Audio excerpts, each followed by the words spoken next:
Ankleshwar public school ખાતે શનિવાર તારીખ 22ના રોજ વિજ્ઞાન અને ચિત્ર પ્રદર્શન યોજાયું। આ પ્રદર્શનમાં વિકસિત ભારત માટે સ્વદેશી ટેકનોલોજી અને આધુનિક યુગમાં વિજ્ઞાનના મહત્વ પર ભાર મૂકી વિજ્ઞાન પ્રદર્શનનું આયોજન કરવામાં આવ્યું હતું।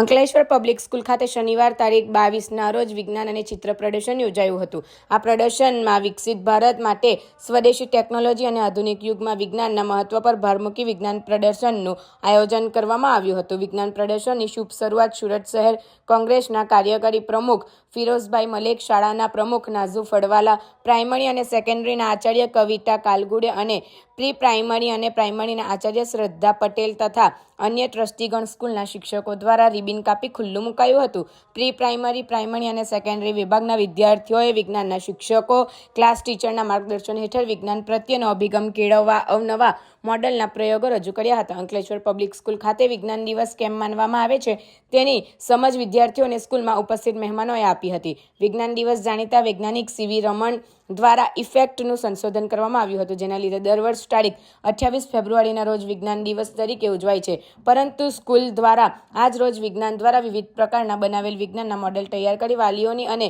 ઉપસ્થિત મહેમાનોને વિજ્ઞાનના વિવિધ મોડેલની વિસ્તારપૂર્વકની સમજ વિદ્યાર્થીઓ દ્વારા આપવામાં આવી હતી। વાલીશ્રીઓને પણ આ પ્રદર્શનની ઉમળકાભેર મુલાકાત લઈ વિદ્યાર્થીઓને શુભેચ્છાઓ અને અભિનંદન પાઠવી પ્રોત્સાહિત કર્યા હતા। વિદ્યાર્થીઓ દ્વારા વિજ્ઞાનની થીમ પર વિવિધ પ્રકારના સાંસ્કૃતિક કાર્યક્રમોનું પણ પરફોર્મ કરી વિજ્ઞાનની માનવ જીવનમાં અગત્યની સમજ આપી હતી, જેમાં વૈજ્ઞાનિક ગીત પણ રજૂ કરવામાં આવ્યું હતું।